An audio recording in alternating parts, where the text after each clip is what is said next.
अगर आप भी एसईओ कर रहे हो, डिजिटल मार्केटिंग सीख रहे हो या फिर ब्लॉग लिख रहे हो और सोच रहे हो कि केवल कीवर्ड्स के दम पे आप गूगल को इंप्रेस कर सकते हो, तो मेरे दोस्त 2026 में गेम शुरू होने से पहले ही खत्म हो गया। आज की इस पर्टिकुलर वीडियो में हम बात करने वाले हैं गूगल एल्गोरिथम 2026 की। कहां से लॉन्च हुए, किस तरीके से चले, कैसे पैटर्न चला और क्या वाकई में एल्गोरिथम कैसे काम करते हैं, इन चीजों पे भी आज हम डिस्कस करेंगे। और सबसे इंपॉर्टेंट बात, एसईओ के लिए, जो लोग एसईओ कर रहे हैं उनके लिए एल्गोरिथम दोस्त हैं या दुश्मन। तो इस वीडियो के अंत तक बने रहना ताकि इन टिप एंड ट्रिक्स को और स्ट्रैटेजी को फॉलो करके आप अपने एसईओ गेम को और स्ट्रॉन्ग बना पाओ। तो चलिए बिना टाइम वेस्ट करते हुए शुरू करते हैं गूगल एल्गोरिथम 2026। गूगल ने नई अपडेशन निकाली है। वैसे तो गूगल देखिए रेगुलर बेसिस पे अपडेट करता रहता है अपनी चीजों को। एल्गोरिथम एग्जैक्टली होते क्या है, सबसे पहले हम इस चीज को समझ लेते हैं। एल्गोरिथम्स का मतलब होता है set of rule and regulation. देखो बच्चों, एक चीज मानना, set of rule and regulation का मतलब होता है कि किसी भी काम को करने के जो रूल एंड रेगुलेशन बने हुए हैं। फॉर एग्जाम्पल, आप जैसे अपने ऑफिस जाते हैं या फॉर एग्जाम्पल आप अपने स्कूल जाते हैं, कॉलेजेस जाते हैं, वहां एक रूल एंड रेगुलेशन जो बना हुआ है ना, इसी पैटर्न को हम रूल एंड रेगुलेशन कहते हैं। गूगल की नजर में भी कुछ रूल एंड रेगुलेशन ऐसे हैं जो बहुत ज्यादा काम के हैं और आपको उनको समझना बहुत इंपॉर्टेंट है आज की डेट में।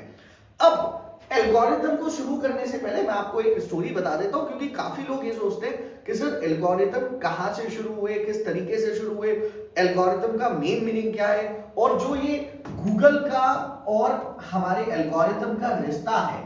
मैं हार्ड बनाने की कोशिश करूंगा, यहाँ पे बन जाए तो ठीक है। जो ये रिश्ता है गूगल का और एल्गोरिथम का, ये क्या है, मतलब यहाँ पे एक डायलॉग आता है कि ये रिश्ता क्या कहलाता है। तो देखो बच्चों, एक चीज माननी पड़ेगी, ये रिश्ता बहुत स्ट्रांग है और गूगल को अगर आपको गूगल को बताना है, गूगल को इंप्रेस करना है, तो कहीं ना कहीं आपको इन एल्गोरिथम्स को पहले इंप्रेस करना पड़ेगा, इन एल्गोरिथम्स को पहले समझना पड़ेगा, क्योंकि पूरा जो गूगल है वो केवल एल्गोरिथम बेसिस पे काम करता है। और इन्हीं एल्गोरिथम बेसिस पे आप ऑन पेज एसईओ करते हो, इन्हीं एल्गोरिथम बेसिस पे आप ऑफ पेज एसईओ करते हो, और इन्हीं एल्गोरिथम बेसिस पे आप बाकी के जितने टर्म्स एंड कंडीशंस हैं, जितनी सीरीज है, वो आप कंप्लीट करते हो। तो algorithm plays a very important role. क्या होते हैं algorithm? It is a set of rules, regulations जो गूगल ने डिसाइड करी हुई है किसी भी पर्टिकुलर वेबसाइट को हिट कराने में। मतलब सिंपल सा एग्जांपल है यार, आज की डेट में, अभी आज मॉर्निंग में मैं एक क्लास ले रहा था, तो उस स्टूडेंट ने मेरे से पूछा कि सर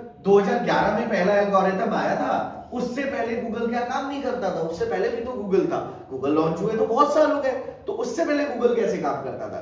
देखो था क्या बच्चों, उस टाइम पे ना 2011 से पहले कंपटीशन कम था। मतलब सिंगल कीवर्ड के ऊपर, पर्टिकुलर एक कीवर्ड है, उस सिंगल कीवर्ड के ऊपर जो ऑडियंस आती थी बहुत कम आती थी, बहुत कम लोग सर्च करते थे। आप अपने से सोचो, अगर आप में से कई लोग ऐसे होंगे जिन लोगों ने साइबर कैफे वाला जमाना देखा होगा, आपको शायद याद होगा कि 10 रुपए देके हम साइबर कैफे में जाते थे, और बहुत सारे साइबर कैफे ऐसे हुआ करते थे कि जहां पे याहू चला करता था, गूगल को कोई पूछता भी नहीं था। क्यों? वो टाइम ऐसा था जब याहू की पॉपुलैरिटी ज्यादा थी, याहू का फेम ज्यादा था, याहू की प्रोसेस ज्यादा थी, राइट। लेकिन 2011 के बाद से कुछ चीजें ऐसी गूगल ने अपडेशन करी जिससे गूगल की पॉपुलैरिटी बढ़ गई, गूगल का फेम बढ़ गया और नंबर ऑफ सर्चेस यहां पे ज्यादा होना शुरू हो गए। तो जाहिर सी बात है, जब इनकी बकेट बढ़ी, जब सर्चेस बढ़े, जब कीवर्ड्स बढ़े, तो ऑटोमेटिक ऑडियंस का फेस भी बढ़ना शुरू हो गया, राइट। इस वजह से गूगल ने क्या करा कि भाई एक सिंगल कीवर्ड के ऊपर हजारों रिजल्ट्स आ गए। आज की डेट में अगर आप गूगल पे जाते हो और केवल इतना लिखते हो ना, ब्लैक शूज फॉर मेन, आपने ध्यान दिया होगा, आपको कम से कम एक सिंगल पेज पे, पिछली क्लास में मैंने बताया था, जब गूगल का जो पेजेस होते हैं उनको हम एसईआरपी बोलते हैं, सर्च इंजन रिजल्ट पेज, एक सिंगल पेज के ऊपर ही कम से कम आपको 10 से 12 रिजल्ट मिल जाते हैं। और अभी हमने स्पॉन्सर एड्स की तो बात ही नहीं करी, जो कि एज अ शॉपिंग एड्स होते हैं, उनकी बात ही नहीं करी।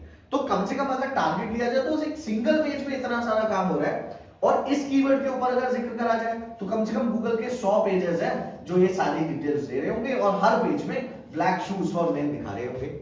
कहने का मतलब क्या, इतना कंपटीशन बढ़ चुका है आज की डेट में, और हर किसी को क्या चाहिए, गूगल के पहले रैंकिंग पेज पे आना, गूगल के फर्स्ट प्रायोरिटी पेज पे आना, ताकि पहले रैंकिंग पेज पे जब गूगल के आते हैं लोग, जाहिर सी बात है ट्रैफिक मिलता है, और जब ट्रैफिक मिलता है एंगेजमेंट बढ़ता है। तो ये चीजें आपको ध्यान में रखना बहुत जरूरी है।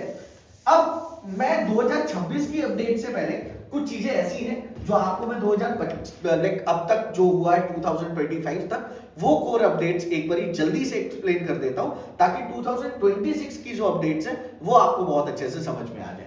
तो बच्चों देखो, एल्गोरिथम की जो शुरुआत थी ना वो हुई थी 2011 में।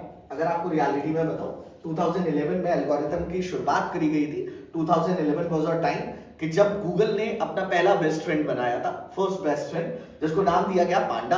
अच्छा, इस स्टोरी को बहुत ध्यान से समझिएगा, क्योंकि गूगल को आप समझ रहे हो तो आपको रियल जिंदगी को समझना बहुत जरूरी है, राइट। गूगल के साथ फ्रेंडशिप करनी है तो इसके बेस्ट फ्रेंड के साथ फ्रेंडशिप करनी जरूरी है। 2011 में गूगल ने बोला कि भाई मैं एक नया दोस्त बनाता हूं जिसका नाम देता हूं मैं पांडा, ठीक है।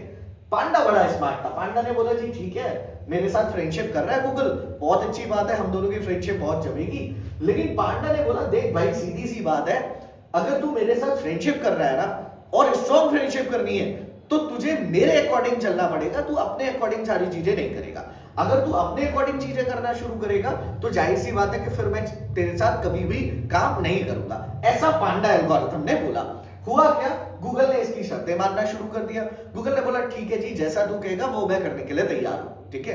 अब कोई भी वेबसाइट जब रैंक करती है तो रैंक करने से पहले उसकी वेबसाइट पे क्या होता है, इस कॉन्सेप्ट को समझना बहुत जरूरी है। देखिए 2011 में सबसे पहले आया हमारा पांडा, ठीक है, पांडा एल्गोरिथम। अब पांडा चेक क्या क्या करता है इस चीज को भी मैं बताता हूं। देखिए एल्गोरिथम आया तो 2011 में था, लेकिन 2-3 साल तक इसको फिल्टर बनाया गया, फिर कोर एल्गोरिथम बनाया गया। उस बारे में हम जिक्र करेंगे अगर, तो बहुत बड़ा लेक्चर हो जाएगा। लेकिन मैं इस बारे इन टॉपिक से रिलेटेड भी एक अनदर वीडियो बनाऊंगा। आज बेसिक फॉर्म में मैं आपको समझाता चला जाता हूं कि एग्जैक्टली क्या करता है, कौन सा प्लेटफॉर्म और किस तरीके से चलता है। पांडा 2011 में आया और पांडा एल्गोरिथम ने बोला कि जी मैं 3 चीजें चेक करूंगा। सबसे इंपॉर्टेंट कि कोई भी अगर तेरे पास आएगा वेबसाइट देके, तेरे डेटाबेस पे वेबसाइट वेरीफाई कराता है, तो मैं सबसे पहले क्या करूंगा, ये पांडा एल्गोरिथम कह रहा है, सबसे पहले मैं यूजर एक्सपीरियंस को देखूंगा। मतलब कि कोई भी अगर वेबसाइट पे जंप कर रहा है, कोई भी अगर यूजर अगर किसी पर्टिकुलर वेबसाइट पे जा रहा है, तो उस वेबसाइट में यूजर का जो एक्सपीरियंस है वो कैसा है। यूजर एक्सपीरियंस कैसे फाइंड आउट करेगा, कि ये देख के कि कितने देर टाइम स्पेंड कर रहा है, किस तरीके से टाइम स्पेंड कर रहा है, कितना टाइम लिया, कौन से पेज पे गया, सिंगल पेज पे है, डबल पेजेस पे, that is called user experience. दूसरे नंबर पे पांडा ने बोला कि मैं यूआई यूएक्स भी वेबसाइट का चेक करूंगा, कि एग्जैक्टली यूआई यूएक्स मतलब कि आपकी वेबसाइट की डिजाइन कैसी है। अच्छा बच्चों, एक बात याद रखना, 2026 आ रहा है तो इसका मतलब ये नहीं है कि ये बाकी के पुराने एल्गोरिथम काम करना बंद कर देंगे। कोई काम करना बंद नहीं करेगा, सारे एल्गोरिथम अपडेटेड है, बल्कि 2026 में कुछ नई चीजें भी ऐड ऑन हो चुकी है, उनको भी हम ऐड करेंगे, राइट। तो सबसे पहले बात क्या हुई कि भाई यूजर एक्सपीरियंस, उसके बाद यूआई यूएक्स कैसा है, तीसरे नंबर पे मैं चेक करूंगा keyword stuffing. Keyword stuffing, I think इस नाम से आप लोगों को समझ में आ रहा होगा, कीवर्ड स्टफिंग। कीवर्ड स्टफिंग का मतलब होता है कि एक ही सिंगल कीवर्ड को जब आप मल्टीपल टाइम अपनी वेबसाइट में डालना शुरू कर देते हैं। ऐसा लोग करते हैं किस लिए, रैंकिंग लाने के लिए, कि जब आप एक सिंगल कीवर्ड को बार बार रिपीटेशन करना शुरू कर दो, उसको हम कहते हैं कीवर्ड स्टफिंग। एक तरीके से ये ब्लैक हैट एसईओ का भी पार्ट होता है। तो गूगल का जो पांडा हमारा है, पांडा एल्गोरिथम, पांडा ने बोला कि जी मैं ये भी चेक करूंगा अगर किसी वेबसाइट में कीवर्ड स्टफिंग हो रही है तो उसको मैं, उस वेबसाइट को मैं कहीं ना कहीं ब्लॉक करता चलूंगा और उस वेबसाइट को मैं जल्दी से जल्दी रैंक नहीं होने दूंगा। ऐसा पांडा एल्गोरिथम ने 2011 में कंफर्म कर दिया था। अब बारी आई जी, टाइम बदला, चीजें बदली, कस्टमाइजेशन हुआ, गूगल के पास और ज्यादा ट्रैफिक आना शुरू हुआ, और ज्यादा ट्रैफिक के साथ साथ गूगल के पास में भाई डेटा ज्यादा आना शुरू हुआ, सर्चेस ज्यादा होना शुरू हुए। ईयर आया 2012 और 2012 में गूगल ने एक और बेस्ट फ्रेंड बनाया जिसको नाम दिया पेंगुइन। पेंगुइन एल्गोरिथम लॉन्च हो गया 2012 में, और इस पेंगुइन एल्गोरिथम ने भी बोला कि मेरी भी कुछ शर्तें हैं जो गूगल आपको माननी पड़ेगी और उन शर्तों के अकॉर्डिंग ही आपको चलना पड़ेगा, ठीक है। पेंगुइन एल्गोरिथम की क्या क्या शर्तें थी, आइए देख लेते हैं। पेंगुइन बड़ा अच्छा एल्गोरिथम था। इसने सबसे पहली शर्त रखी क्या, कि जो आप कीवर्ड स्टफिंग पांडा करता है उसको और बेटर वे से कीवर्ड स्टफिंग मैं भी करूंगा। मतलब कि अगर कोई पांडा से बच के चला गया तो मेरे से तो नहीं बच सकता, मैं कीवर्ड स्टफिंग जरूर करूंगा, चेक करूंगा। अगर कोई पांडा के थ्रू निकल गया कि ठीक है किसी तरीके से भाई चलो उसको टॉफी खिला के या पैसे खिला के या कुछ दे दा के निकल गया, हालांकि दे नहीं सकते, एग्जांपल दे रहे हैं हम आपको कि किसी के साथ फ्रेंडशिप करनी है तो जाहिर सी बात है कि टॉफी खिला के उसके बेस्ट फ्रेंड को निकल गया, लेकिन ये बहुत स्ट्रॉन्ग था। पेंगुइन ने बोला जी ऐसे नहीं चलेगा, मैं दोबारा चेक करूंगा कि हाँ ये सही है या नहीं है, कीवर्ड स्टफिंग इसकी वेबसाइट में हो रही है नहीं हो रही है, तब उसके बाद मैं लिंक करूंगा। दूसरा सबसे इंपॉर्टेंट, मैं बैकलिंक्स को भी चेक करूंगा। किसने बोला ये? पेंगुइन ने। बैकलिंक्स और लिंक बिल्डिंग। बच्चों मैंने पिछली क्लास में आपको बताया था कि लिंक बिल्डिंग क्या होता है, मतलब कि लिंकिंग एक one page to another, one website to another website, that is called link building. इसके अलावा बैक लिंकिंग जो कि ऑफ पेज एसईओ का सबसे बड़ा पार्ट है कि आपकी वेबसाइट में किस तरीके के बैकलिंक्स बने हुए हैं, किस कैटेगरी के बैकलिंक्स बने हुए हैं, उन सारी चीजों को चेक करने का काम कौन करता है? हमारा पेंगुइन करता है, जो कि 2012 में लॉन्च हुआ था, राइट। इसके बाद स्टोरी आगे चलना शुरू हुई, सर्चेस ज्यादा बढ़े, फिर दोबारा से चीजें चलना शुरू हुई और ईयर आया इसके बाद 2000। मैं इसको थोड़ा सा लाइक ओवर कर देता हूं ताकि आप लोगों को मेरी स्क्रीन भी दिखना शुरू हो जाए और बहुत प्यार से आप चीजों को समझ पाए, राइट। इसके बाद जी ईयर आया 2013 और एक अगेन एक एल्गोरिथम लॉन्च हुआ जिसको नाम दिया गया हमिंगबर्ड। हमिंगबर्ड के लॉन्च होने की बहुत अच्छी कहानी है। क्या देखिए होता क्या था, पहले ना लोग जब सर्च करते थे, कुछ भी गूगल पे कुछ डालते थे, तो लोगों को एक सबसे बड़ी प्रॉब्लम आ रही थी कि उनके आसपास जो चीजें हैं उनको सर्च नहीं कर पाते थे। मतलब मान लो अगर मुझे अभी किसी सलून को देखना है या फॉर एग्जांपल आज मेरे साथ कुछ मतलब हेल्थ इशू हुआ तो मैंने सडनली ऑनलाइन सर्च करा बेस्ट डॉक्टर नियर मी, मुझे नियर मी वाले ऑप्शंस मिल गए, राइट। 2013 से पहले ना नियर बाय ऑप्शंस को कस्टमाइज नहीं करा गया था। 2013 से पहले नियर बाय के जितने भी ऑप्शंस थे वो डायरेक्टली नहीं आते थे, रिजल्ट्स आते थे सीधे, मतलब सीधे ब्लू कलर के रिजल्ट्स आते थे, कोई भी नियर बाय ऑप्शन आता ही नहीं था। 2013 में एक नया एल्गोरिथम आया जिसको नाम दिया गया हमिंगबर्ड। हमिंगबर्ड एल्गोरिथम बेसिकली क्यों लॉन्च करा गया था, इसके पीछे का मोटो ये है, ये भी दो चीजें चेक करता है। सबसे पहला ये चेक करता है दैट इज जीएमबी लिस्टिंग, कि आपकी जीएमबी में लिस्टिंग, जीएमबी मतलब होता है बच्चों गूगल माय बिजनेस, मतलब लोकल बिजनेस। आपने कभी ध्यान दिया होगा, आपने कभी देखा होगा, ध्यान दिया होगा, जब भी आप गूगल पे कुछ सर्च करते हो नियर बाय लोकेशन से रिलेटेड, तो आपके पास नियर बाय लोकेशन से रिलेटेड मल्टीपल रिजल्ट्स आ जाते हैं, right. That is called your GMB, Google my business. Google my business को कैटेगरीज वाइज कस्टमाइजेशन। तो कहने का मतलब क्या कि सबसे पहले इसमें क्या कहा हमिंगबर्ड ने कि मैं जीएमबी लिस्टिंग को प्रोसेस करूंगा, नंबर ऑफ अगर बिजनेस ऑनलाइन है और लाइक लोकल स्टोर में है तो कौन सा बिजनेस कहां जाएगा, कौन सा ऊपर रहेगा, कौन सा नीचे रहेगा, किसको फर्स्ट रैंकिंग मिलेगी, ये सारा काम हमिंगबर्ड करता है। दूसरे नंबर पे ये एक काम और करता है, ये नॉलेज ग्राफ को भी डिफाइन करता है। अब आपके माइंड में आ रहा होगा सर नॉलेज ग्राफ क्या होता है? बच्चों नॉलेज ग्राफ का मतलब होता है जब हम पर्टिकुलर किसी पर्सन के बारे में कुछ पूछते हैं। मान लेते हैं मैंने सर्च करा गूगल पे दैट अबाउट अमिताभ बच्चन, ठीक है, तो आपने कभी ध्यान दिया होगा राइट साइड में अमिताभ बच्चन की पूरी हिस्ट्री आ जाती है, that who is Amitabh Bachchan, उनकी डेट ऑफ बर्थ क्या है, को कितनी मूवीज कर चुके हैं, कितनी नेटवर्थ है, सब कुछ आपके साथ में राइट साइड में आ जाएगा। That is called a knowledge graph. तो इस नॉलेज ग्राफ को भी मेंटेन करने का काम करता है हमारा प्यारा हमिंगबर्ड, राइट। ईयर बदले, दोबारा से चेंजेस आए, फिर चेंजेस हुए और ईयर आया 2000, इसके बाद ईयर आया 2012 सॉरी 2014, राइट। पीछे थोड़ी जाएंगे, आगे जाएंगे, 13 के बाद 14 आता है, ठीक है। तो ईयर आया 2014 में लॉन्च हुआ मेरा फेवरेट पिजन। पिजन का काम भी सेम था जी। सबसे पहले ये जीएमबी के रिजल्ट्स को फॉलो करता था, मतलब वो लिस्टिंग करता है, ये रिजल्ट सिखाता है कि किसको ऊपर दिखाना है, ये वाला ब्रांड ऊपर है तो क्यों है, इसके पीछे लॉजिक क्या है, वो सारा का सारा काम हमारा पिजन करता है। ये केवल एक ही चीज चेक करता है, बाकी चीजों में दिमाग नहीं लगाता। बच्चों ये थे 2014 तक के एल्गोरिथम्स, ये थे 2014 तक की सीरीज कि जैसे जैसे काम हुआ, जिस तरीके से प्लेटफॉर्म बने और कस्टमाइजेशन हुआ। अगर अब मैं आपको रियलिटी दिखाऊं तो 2020 से लेके 2025 तक, मतलब 5 सालों में, इन 5 ईयर में बहुत कुछ चेंज हुआ है, बहुत कुछ कस्टमाइज हुआ है, याद रखिएगा। और एक खास बात आपको बताता हूं, जो जिस लिए आज ये वीडियो मैं बना रहा हूं, आपको पता है बच्चों, 2020 से लेके 2025 तक हमारे वर्ल्ड में बहुत सारी चीजें हुई हैं। और अगर आप ध्यान रखोगे, ध्यान दोगे, 2000, अब जो लोग, जिन लोगों का बर्थ जल्दी हुआ है या लेट हुआ है, 2005 से लेके 2020 तक का जो सफर है, जो यादें हैं, वो हमें आज तक याद है। आपको अगर मैं रियलिटी पूछूं, और अगर मैं आपसे पूछूं कि 2020 से 2025 के बीच में आपके पास कुछ यादें हैं, कुछ मेमोरीज हैं, तो आप स्किप कर चुके हो। ऐसा क्यों हुआ है? ऐसा क्या रीजन है? क्या ऐसा एटमॉस्फेयर में चीजें हुई हैं कि इतनी जल्दी 2020 से 25 का सफर कितनी जल्दी बीता है? आपको लगता है? ऐसा लगता है कोरोना कल आया था, ऐसा लगता है लॉकडाउन कल हुआ था।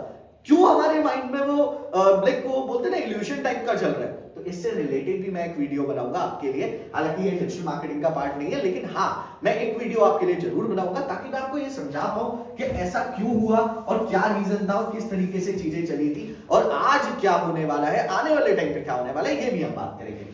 अब हम बात करते हैं कि 2020 से लेकर 2025 तक जो गूगल ने अपडेशन करे वो क्या क्या थे। सबसे पहले था कोर अपडेट्स, मतलब गूगल रेगुलर बेसिस पे अपने प्लेटफॉर्म्स को अपडेट करता रहता था। हेल्पफुल कंटेंट में कि किस तरीके से आप कंटेंट बनाओगे, क्या स्ट्रैटेजीज रहेंगी वो। स्पैम अपडेट्स पे कि जितने भी स्पैमी स्कोर्स होते हैं, अपडेट्स होती हैं उन पे। और एआई ओवरव्यू पे गूगल ने अपडेशन देना शुरू कर दिया। राइट, देखो जी, एक चीज ध्यान रखो, गूगल ना आपका दुश्मन नहीं है। गूगल एक तरीके से आपका बेस्ट फ्रेंड है। गूगल बस इतना चाहता है, तो जो लोग एसईओ कर रहे होते हैं और बोलते हैं ना कि यार गूगल पे रैंक करना बेकार है, गूगल कोई दुश्मनी नहीं करता आपसे। गूगल केवल आपसे एक चीज चाहता है, और वो है कि भाई अगर कोई भी यूजर मेरे पास में आ रहा है तो उसको मैं बेटर रिजल्ट्स दिखाता हूं। मतलब बेटर रिजल्ट्स का मतलब क्या होता है कि उसको मैं, अगर वो जो पूछ रहा है वो सेम चीज मैं उसे डिलीवर कर पाऊं, इतना सा काम गूगल का है, बाकी नहीं है। राइट, तो 2026 में जो प्रोसेस चली और 2026 में जो अपडेशन है, 2026 का जो अपडेशन है, आइए इस चीज को हम समझते हैं और इस पैटर्न्स को हम समझने की कोशिश करते हैं। ऑलराइट, सो अब देखिए बेसिकली है क्या, 2026 में ना गूगल अपडेशन में तो काम कर रहा है, कीवर्ड्स में तो काम कर रहा है, इसके अलावा एल्गोरिथम्स पे भी काम कर रहा है, लेकिन सबसे ज्यादा मैटर है 2026 में गूगल साफ कहता है, इंस्ट्रक्शन देता है साफ कि जी देखो, अब मैं कंटेंट पे काम नहीं करूंगा, अब मैं किस पे काम करूंगा, अंडरस्टैंडिंग पे। मतलब कि यूजर को, जो यूजर ने पूछा उसी यूजर को सेम फॉर्मेट में सेम चीजें डिलीवर हो, उस पे काम करता है हमारा अब गूगल। राइट, तो 2026 के जो अपडेशन आने वाली है और किस तरीके से 2026 में गूगल काम करेगा। देखो यार, एक बात आपको माननी पड़ेगी, 2026 ना सबसे पावरफुल ईयर होने वाला है। उसके पीछे रीजन ये है क्योंकि 2026 के बाद से चीजें अपडेशन पे जाएगी और एआई एक नेक्स्ट लेवल पे काम करेगा। मतलब 2026 से 2035 का अगर आप सिनारियो देखोगे तो क्या लाइक बहुत ही वो बोल सकते हैं कि इंगेजिंग चेंज आएगा और बहुत वास्ट हो जाएंगी चीजें, और इंटरनेट पावर और ज्यादा बूस्ट होनी शुरू हो जाएगी। राइट, तो चलिए शुरू करते हैं, आगे बढ़ते हैं और चीजों को लेकर चलते हैं। 2026 का जो सबसे पहला एल्गोरिथम अपडेट है वो है आपके सामने, that is Google deep intent algorithm. मतलब कि अब गूगल कीवर्ड नहीं, यूजर के दिमाग को पढ़ता है। मतलब पहले क्या होता था, मैंने देखिए वीडियो की शुरुआत में आपको एक जिक्र करा था कि गूगल क्या करता है, कीवर्ड्स पे काम करता है, फॉर्मेशन पे काम करता है, वर्डिंग पे काम करता है। लेकिन याद रखिए 2026 में गूगल जो है वो यूजर के दिमाग के अकॉर्डिंग काम करेगा कि किस तरीके से चीजें चलने वाली हैं, और आपको कंटेंट भी उसी तरीके का बनाना है। मतलब पहले क्या होता था, हमने खुद बनाया है यार, 2013-14 में जब हम कंटेंट बनाया करते थे तो उस टाइम पे कंटेंट क्या होता था कि हमें केवल एक ही मोटो होता था कि गूगल को बढ़ाना है, बस यूजर पढ़े ना पढ़े कोई मतलब नहीं है। लेकिन आज के टाइम पे ना जो यूजर को पसंद है वही गूगल को पसंद है, क्योंकि यूजर क्या हो गया, बहुत एडवांस है। गूगल एडवांस है, गूगल से ज्यादा यूजर एडवांस है। एक एग्जांपल देता हूं आपको, अभी आपने जिक्र करा था 2020 का, कोरोना का। आपको पता है लॉकडाउन के टाइम पे लोग गूगल से पूछते थे how to hack Google. These are the searches जो प्राइमरी सर्चेस गूगल पे एक्टिव थे, और लोग गूगल से जाके कहते थे भाई कैसे हम तेरे को हैक कर सकते हो, और गूगल उस पर आंसर भी प्रोवाइड करता था कि हाँ ऐसे हैक कर सकते हो मुझे, राइट। मतलब यूजर तो गूगल तो एडवांस है ही है, गूगल से ज्यादा यूजर भी एडवांस हो चुका है, और उसी एडवांस फंक्शंस को यहाँ पे गूगल ऑथोरिटी के अकॉर्डिंग चला रहा है कि ऐसे नहीं ऐसे काम करोगे तो आपको पावर मिलेगी और कहीं ना कहीं आप रैंकिंग पे जाओगे, राइट। अब गूगल क्या चेक करता है, पहले गूगल चेक करता था कि आपने जो कंटेंट डाला है उस कंटेंट में कितना ऑथोरिटी है, वो कंटेंट कितना ज्यादा पावरफुल है, क्या वाकई में यूजर उसे पढ़ रहा है नहीं पढ़ रहा है, बस। अब गूगल क्या चेक करता है, काम क्या करता है, मतलब इस सिनेरियो को अगर हम समझे, राइट, कि गूगल किस तरीके से काम करता है, किस तरीके से फंक्शन करता है, तो गूगल अब चेक करना शुरू करता है कि आपका जो ब्लॉग है वो क्या काम कर रहा है, मतलब किस तरीके का ब्लॉग आप डाल रहे हो, क्या वो किसी मोटिवेशन से रिलेटेड है, क्या वो किसी सर्विस से रिलेटेड है, क्या वो किसी पैटर्न मतलब जस्ट इंफॉर्मेशन से रिलेटेड है। हमने लास्ट वीडियो में जिक्र करा था कि there are type of searches, right. Informational searches अलग होते हैं, इसी तरीके से क्या आप बात करते हो क्वेश्चन से रिलेटेड सर्चेस अलग होते हैं, मनी मेकिंग से सर्चेस अलग होते हैं। तो टाइप ऑफ सर्चेस डिफाइन करना बहुत जरूरी है ताकि गूगल के जो कस्टमाइजेशन है उस पर बात हो सके। दूसरा आता है यूजर का सर्च इंटेंट क्या है। देखो ये बहुत बड़ी बात बोली है मैंने, सर्च इंटेंट मींस क्या सोच रहा है यूजर, यूजर को चाहिए क्या। देखिए हर यूजर को तीन चीजें चाहिए, मैं आपको अगर फैक्ट बताऊं, या तो वो किसी इंफॉर्मेशन से रिलेटेड आपके पास आया होगा जिसको हम बोलते हैं इंफॉर्मेटिव सर्चेस, या फिर वो आपके पास कुछ खरीदने आया होगा जिसको हम बोलते हैं ट्रांजैक्शनल बेस्ड सर्चेस। इसका सबसे बड़ा एग्जांपल है कि अगर मैं गूगल पे गया और मैंने डाला जी black shoes for men, black shoes for men, मैंने अगर गूगल पे सर्च करा ब्लैक शूज फॉर मेन, अब क्या फॉर्मेशन होगा, गूगल क्या करेगा, जाहिर सी बात है मैं ब्लैक शूज की बात कर रहा हूं तो मुझे कुछ खरीदना है, तो सबसे पहले जो मेरे पास रिजल्ट्स आएंगे वो शॉपिंग एड से रिलेटेड आएंगे। आपने ध्यान दिया होगा गूगल के प्लेटफॉर्म पे, गूगल के पेज पे, इस एसईआरपी पेज पे, इस एसईआरपी पेज पे सबसे पहले आपको प्रोडक्ट्स दिखना शुरू हो जाते हैं, उसको हम बोलते हैं शॉपिंग एड्स। उसके बाद में आपको ब्लू कलर के लिंक्स दिखना शुरू हो जाते हैं, राइट। तो ट्रांजैक्शनल बेस्ड सर्चेस हो गया, इंफॉर्मेशनल सर्चेस हो गया, इसके अलावा different categories of searches define होते हैं जिसके थ्रू गूगल काम करता है। तो एटलीस्ट आपको यह ध्यान रखना है, अब अगर आप कोई ब्लॉग बना रहे हो तो उस ब्लॉग का इंटेंट क्या होने वाला है, किस लिए आप वो ब्लॉग बना रहे हो, और यूजर कैसे उस ब्लॉग को समझेगा। एक एग्जांपल देता हूं आपको सबसे बेटर, मान लेते हैं एक इंस्टीट्यूशन है जो कि डिजिटल मार्केटिंग कराता है, राइट। अब उस इंस्टीट्यूशन के लिए डिजिटल मार्केटिंग से रिलेटेड क्या क्वेश्चंस लोग पूछेंगे, व्हाट इज डिजिटल मार्केटिंग पूछेंगे, इंफॉर्मेशन टाइप, राइट, या digital marketing course in Delhi NCR, ये भी पूछ सकते हैं। मैंने कल की वीडियो में आपको दिखाया था कि अगर आप गूगल पे डालते हैं कि Meta ad course in Noida sector 62 तो कोर्स इनबॉक्स सबसे पहले रैंक करता है। कमेंट बॉक्स में बताओ ये जो कीवर्ड है वो कौन से इंटेंट का कीवर्ड है। अगर आपका आंसर सही हुआ तो डेफिनेटली मैं डायरेक्टली आपसे कनेक्ट करूंगा और आपको एक गिफ्ट टेम्पर भी प्रोवाइड करूंगा। ये थोड़ा सा अमेजिंग रहेगा, न्यू ईयर आ रहा है यार, गिफ्ट टेम्पर तो बनता है। वीडियो को ऐसे थोड़ी लेके चलना है, क्लासेस को ऐसे थोड़ी लेके चलना है कि एंगेजिंग ना हो, थोड़ा सा मजा आना चाहिए।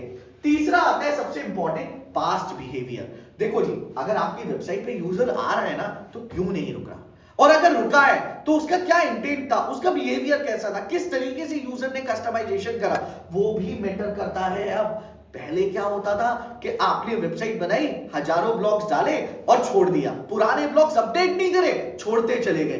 पास्ट बिहेवियर बहुत मैटर करता है, लोगों ने जो पास्ट में रिव्यू दिए, पास्ट में जो कस्टमाइजेशन दिया है वो बहुत मैटर करता है, आपको इस चीज पे ध्यान देना पड़ेगा। अब इसके बाद ऑप्शन आता है, देखिए आप ब्लॉग्स जो बनेंगे ना वो किस कैटेगरी में बनेंगे। सबसे पहले तो आपको लोकेशन वाइज ब्लॉग्स बनाने हैं ताकि इंटेंट क्या रहेगा आपका, जीएमबी जिसको हम बोलते हैं लोकल बिजनेस, इसमें आप रैंकिंग पे आ पाओ। दूसरे नंबर पे किस डिवाइस फॉर्मेट के लिए आपने ब्लॉग्स बनाए हैं। याद रखिए अब ब्लॉग का फॉर्मेट ये नहीं है कि आपने जो डेस्कटॉप लैपटॉप के लिए ब्लॉगिंग करी है सेम चीज मोबाइल फ्रेंडली भी चलेगा। अब आपको मोबाइल फ्रेंडली के लिए भी कस्टमाइजेशन जरूरी हो जाएगा 2026 से। याद रखिएगा ये बहुत ही इंपॉर्टेंट टिप्स है क्योंकि इन्हीं टिप्स के थ्रू 2026 की शुरुआत हो रही है और फंक्शन हो रहा है। तीसरा सबसे इंपॉर्टेंट, अर्जेंसी। गाइस अपने ब्लॉग्स में अर्जेंसी क्रिएट जरूर करो। रीजन, अगर आप अपने ब्लॉग में अर्जेंसी क्रिएट करते हो चांसेस है कि आपका ब्लॉग वायरल होगा और लोग उसको पढ़ने के लिए कहीं ना कहीं एंगेजमेंट में भी आएंगे। अगर आप एग्जांपल देखें तो देखो यहां पे एक एग्जांपल है। अगर हम सर्च करते हैं गूगल पे बेस्ट लैपटॉप, राइट, तो गूगल सबसे पहले क्या देखता है? स्टूडेंट, गूगल पूछना शुरू करते हैं ना, स्टूडेंट हो या गेमर, राइट, बजट क्या है, अर्जेंट चाहिए या रिसर्च करनी है। ये तीन सर्चेस सबसे इंपॉर्टेंट है। क्यों? अब इसने क्या पूछा, स्टूडेंट हो या गेमर, मतलब अगर आप गेमर हो तो जाहिर सी बात है आपको गेमिंग के अकॉर्डिंग रिजल्ट्स मिलेंगे। अगर बजट क्या है भाई, 20,000 में भी लैपटॉप आता है, आपको भी पता है, 50,000 में भी आता है, लाख रुपए में भी आता है, तो आपको यहां पे बजट भी डिफाइन करना है कि क्या बजट में चाहिए। तीसरा सबसे इंपॉर्टेंट कि आपको अर्जेंट चाहिए या you are just searching for the things, कि केवल आप अभी सर्च कर रहे हो 15 दिन बाद 20 दिन बाद आप लोगे, वो भी आपको यहाँ पे डिफाइन करना जरूरी है। आई गेस मेरा ये टॉपिक आपको समझ में आ रहा होगा। अब आगे बढ़ते हैं। अच्छा, एक एसईओ की टिप आपको यहाँ पे मैं देना चाहूंगा, दैट इज अब कंटेंट लिखो प्रॉब्लम सॉल्विंग एंगल से, कीवर्ड स्टफिंग से नहीं। इस वर्ड से आप समझ रहे होंगे क्या, अब ब्लॉगिंग जो है ना वो प्रॉब्लम सॉल्विंग हो चुकी है यार, यूजर स्मार्ट हो चुका है। आप सोचोगे अगर कोई घूमने भी जा रहा है ना तो उसको पहले सर्च करना है कि भाई यहाँ पे ये चीज कैसे है, या मनाली में जा रहा हूं घूमने के लिए, वहां पे इस समय वेदर कैसा होगा। याद रखो, अगर आपने उसकी प्रॉब्लम सॉल्व कर दी, ये जितने भी टूर एंड ट्रैवल कंपनीज वाले हैं, अगर वो यहाँ पे प्रॉब्लम सॉल्विंग कुछ दिखाते हैं कि मनाली आप जाओ, आपको ये चीज मिलेगी, आपको वहां मिलेगा, वहां हमारा गाइड मिलेगा, वहां हमारी कंपनी आपको ये हेल्प करेगी, that is called a problem solving. आपका 90% वर्क कंप्लीट हो गया। आज की डेट में केवल और केवल कंटेंट में काम नहीं होता, आज की डेट में काम होता है प्रॉब्लम सॉल्विंग से, एंगेजिंग से।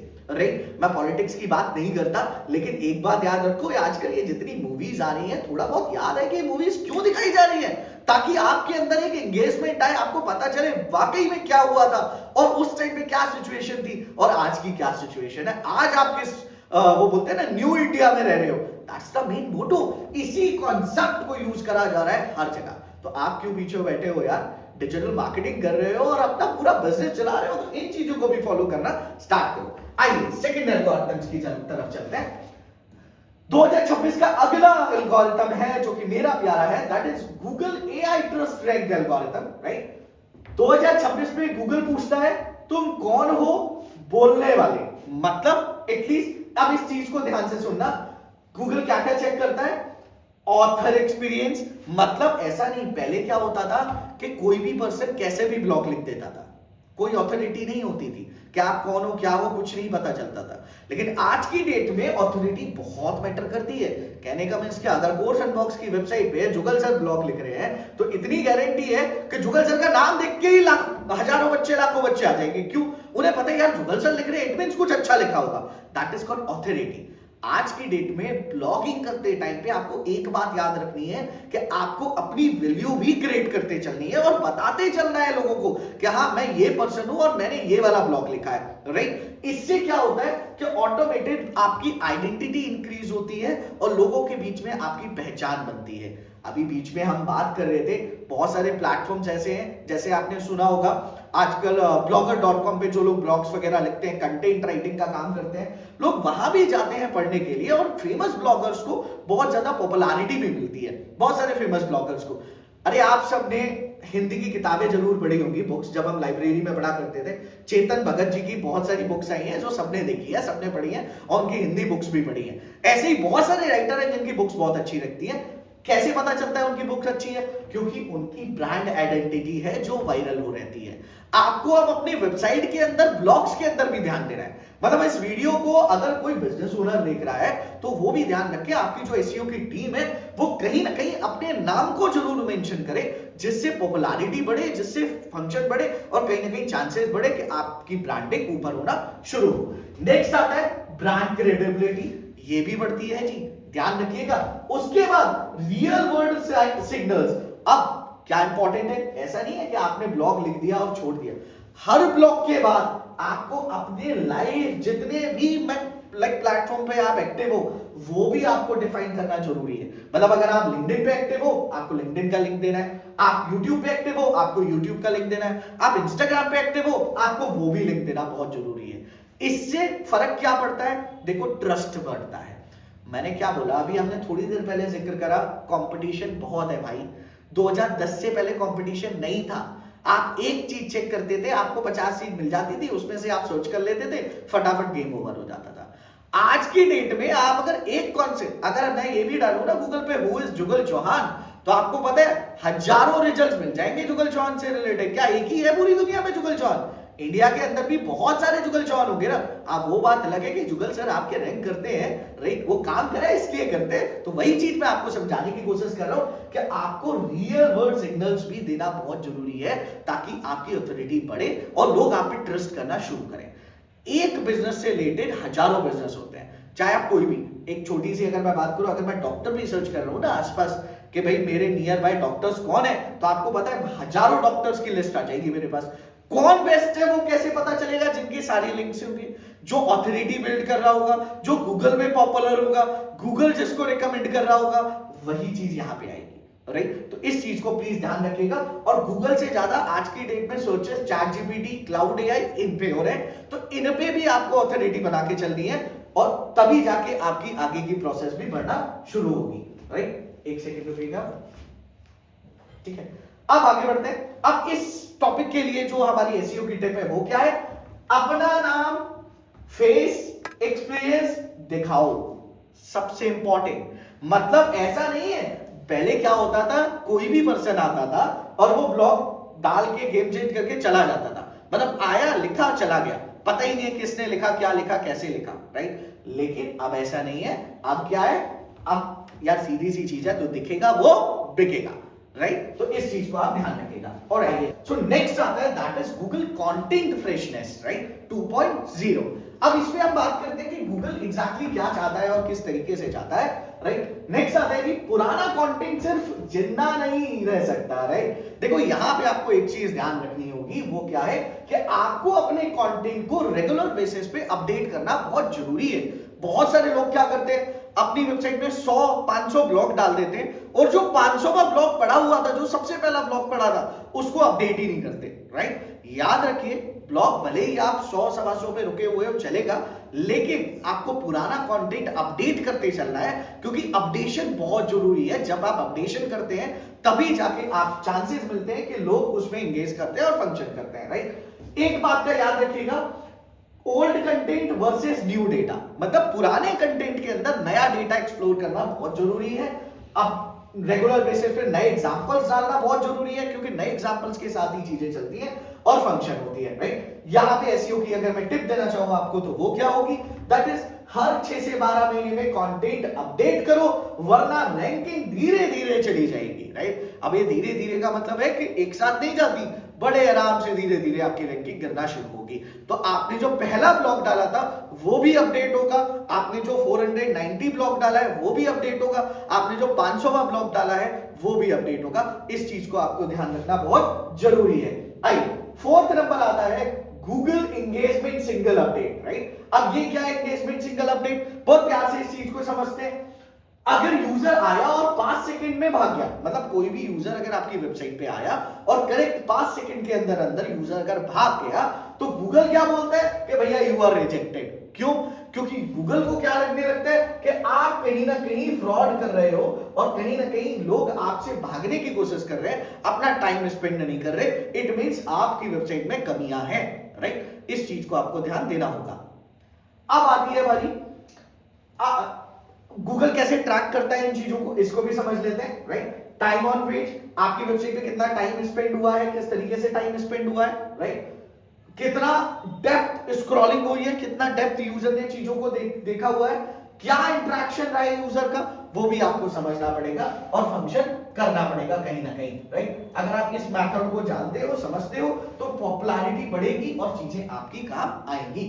इसमें अगर मैं आपको एसईओ का टिप देना चाहूं, तो वो क्या होगी? याद रखिए, अपने कंटेंट के अंदर, अपनी प्रोसेस के अंदर स्टोरी टेलिंग रखिए, ज्यादा से ज्यादा एग्जांपल्स को डालिए। बोरिंग कंटेंट को अगर आप रखेंगे तो वो रैंकिंग कभी भी आपको लेके नहीं आएगा और फंक्शनेबल चीजें नहीं चलेंगी। पांचवा जो सबसे इंपॉर्टेंट है, Google AI content quality filter. अब क्या होता है, देखो जी, बहुत सारे लोग बोलते हैं सर आज की डेट में हम एआई से भी तो कंटेंट लिख सकते हैं, एआई भी तो हमारा कंटेंट बना सकता है, राइट। एआई कंटेंट अलाउड होता है, पर लेजी एआई कंटेंट नहीं। लेजी एआई कंटेंट मींस कि केवल कॉपी और पेस्ट करा, वो वाला गेम नहीं चलता। एआई, गूगल ये नहीं कहता कि एआई का कंटेंट ही अलाउड नहीं है, कंटेंट अलाउड है, लेकिन लेजी कंटेंट अलाउड नहीं है। इस चीज को आपको ध्यान में रखना पड़ेगा। राइट, गूगल क्या कहता है कि सबसे पहले तो आपको ह्यूमन टच रखना है, ताकि कहीं ना कहीं ह्यूमन बिहेवियर के अकॉर्डिंग चीजें चले और फंक्शनेबल हो। रियल एक्सपीरियंस होना चाहिए और ओरिजिनल इंसाइट्स डालना बहुत जरूरी है, क्योंकि अगर आप ओरिजिनल इंसाइट्स नहीं डालोगे तो काम आपका नहीं बनेगा और फंक्शनेबल चीजें नहीं होंगी। एसईओ की टिप क्या है कि भाई एआई को असिस्टेंट बनाओ। मतलब अगर मैं आपको रियलिटी बताऊं, एआई को असिस्टेंट बनाओ, राइटर नहीं। कहने का मींस क्या कि एआई को आपको ऐसे नहीं करना कि भाई तू ही कर दे सारे काम, मैं तो बैठा हुआ हूं। राइट, ऐसा नहीं होता। एआई को अपना असिस्टेंट बनाओ, किस तरीके से चीजें फंक्शन होंगी, कैसे होंगी, क्या करना है, वो तेरा काम है। मैं बता रहा हूं तुझे ऐसे करना है, ये मत करो कि वो आपको बता रहे हैं और चीजें फिर आप कर रहे हो, तो फिर आप खतरे में आओगे। राइट, तो ये थी सीरीज, ये था टॉपिक आज का, जो कि गूगल एल्गोरिथम 2026 था। नेक्स्ट वीडियो में मैं आपको समझाऊंगा कि कैसे आप एक परफेक्ट प्रॉम्प्ट लिख सकते हो और किस तरीके से एआई के दम पे अपना पूरा आप कंटेंट बना सकते हो। राइट, आई होप ये वीडियो आपको पसंद आई होगी। I hope course and box की सारी वीडियोस आपको कुछ ना कुछ लर्निंग दे रही होगी। Thank you so much for watching, thank you so much guys, thank you so much for watching. Like, subscribe and share.